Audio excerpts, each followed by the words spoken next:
Guys good morning. कैसे हैं आप लोग। मेरा ड्यूटी जाने का समय हो गया। मैं रेडी हो गई हूँ, यूनिफॉर्म नहीं पहनी हूँ, जा रही हूँ। डेंगू का सर्वे चालू है गाइस। आज लेट उठी, गला पड़ गया मेरा। मैं नाश्ता करने जा रही हूँ, अभी दवाई लेना बाकी है। चलो नाश्ते में क्या क्या है बताती हूँ, जो मेरे घर का बिल्कुल भी नहीं है। आज मेरा फेवरेट पात्रा बना है, जो मेरे घर पे बिल्कुल नहीं बना है।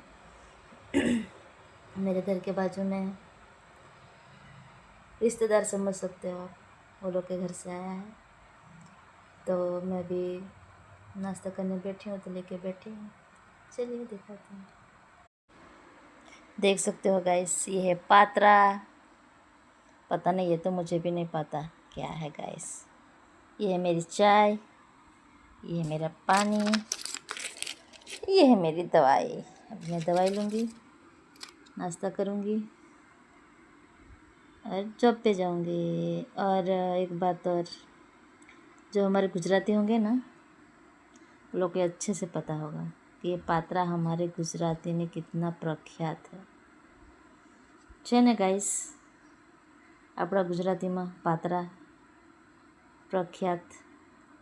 હર ગુજરાતીને ઘરમાં અઠવાડિયામાં 2 વાર તો પાત્રા બને જ છે ગાઈસ, હે ને ગાઈસ। જોઈ લીધું ગાઈસ તમે લોકોએ મારો નાસ્તો। અત્યારે કરીશ અને જઈશ નોકરી પર।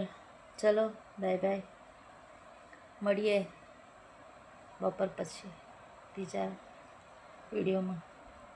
બાય।